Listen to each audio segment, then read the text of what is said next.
My ex-girlfriend cheated on me, and after I found out and confronted her about it, she got scared and told nearly everybody we knew that I had raped her to cover up her cheating.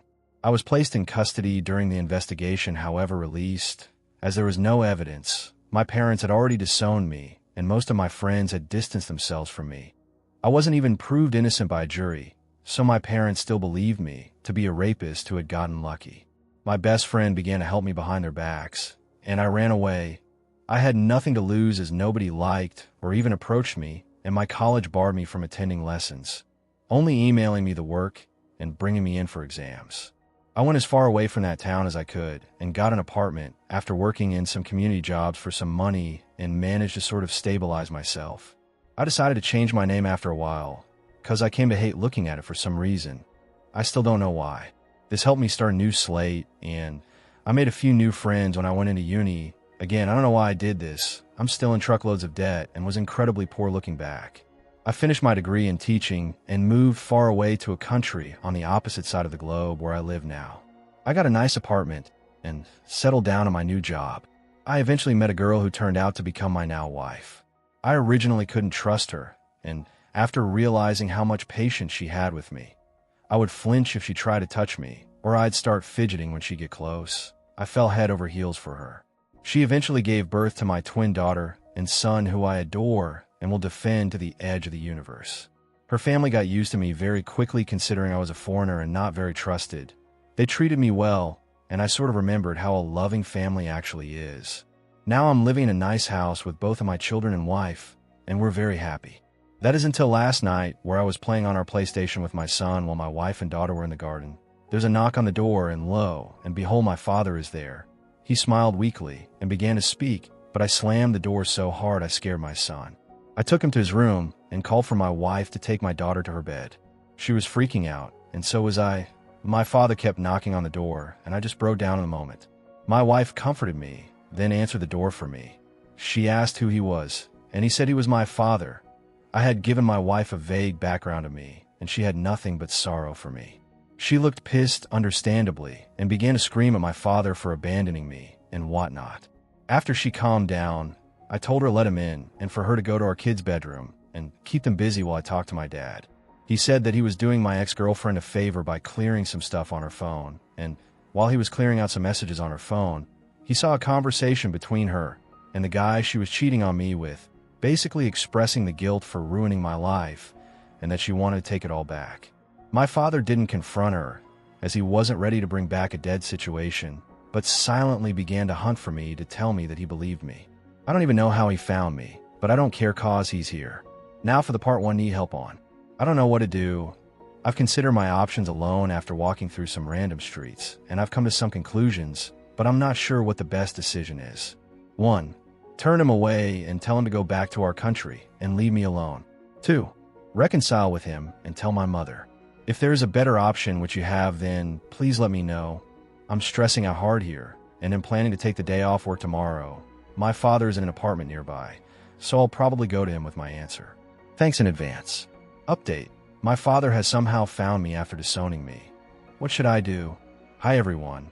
I'm sorry that I haven't said anything recently, but I came to the decision that I would not reconcile with my father. I simply couldn't find it in myself to forgive him. Some of you might want a story, so here is how it went down the day after I made the post. I visited my father in his hotel, and I told him that I wouldn't reconcile with him or anything like that. He had tears in his eyes, but was understanding. He said he told my mother about her and cut my ex-girlfriend off from the family entirely. I asked him why there was still contact, as many of you questioned, and he said that she apparently felt too guilty to really let us go. I'm not too inclined to believe it, as were many of you, but it's closure enough for me. Apparently my mother didn't take the news too well and tried to get my phone number, but my father didn't let in.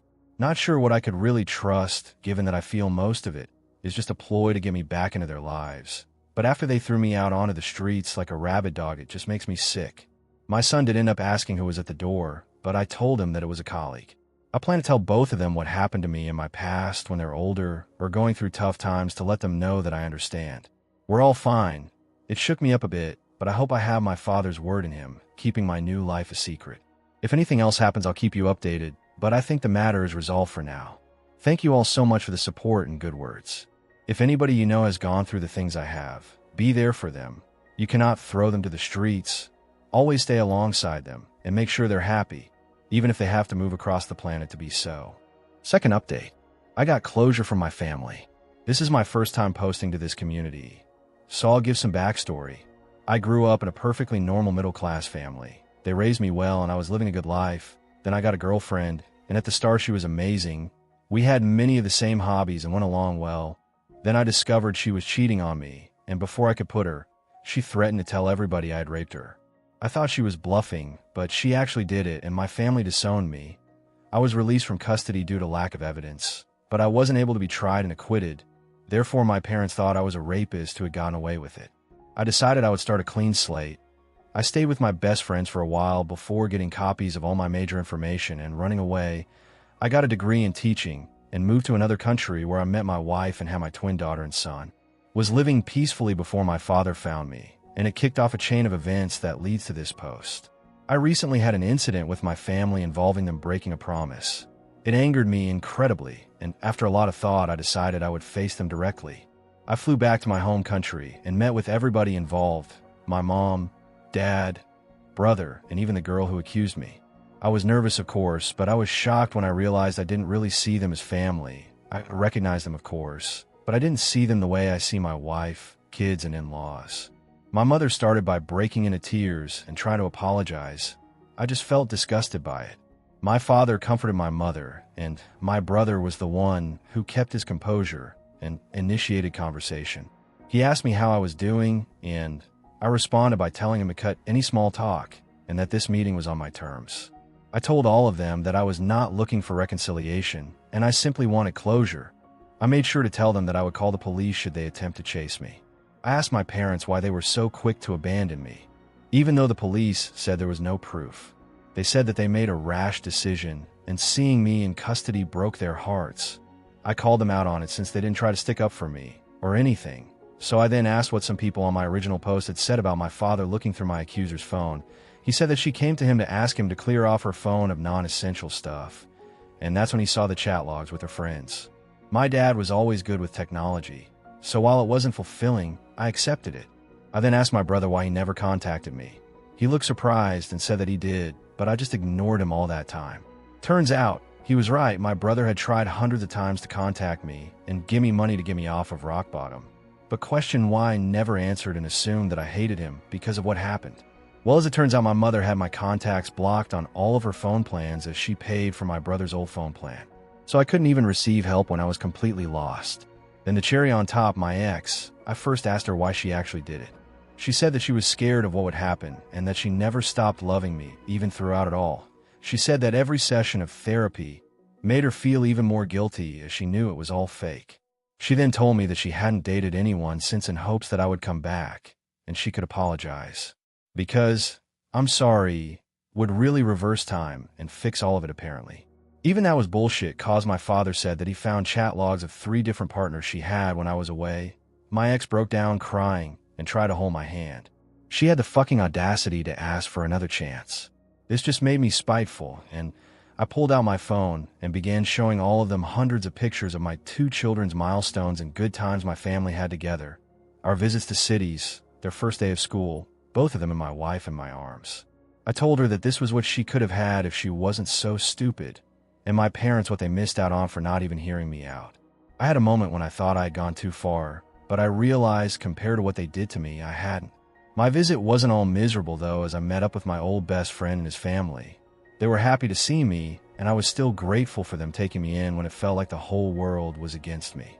I plan to return to the country in a day to show my kids where half of their culture comes from. I won't let them anywhere near my family though. As far as I'm concerned, my only family is my wife and her family and my kids. I'd say it went pretty well. Edit. As some of you asked, I have decided I would allow my brother to fly over and meet his nephew and niece. I completely forgot to mention this in the post. Apologies. I hesitated at first as me and my brother weren't really on great terms growing up, brotherly rivalry and all that.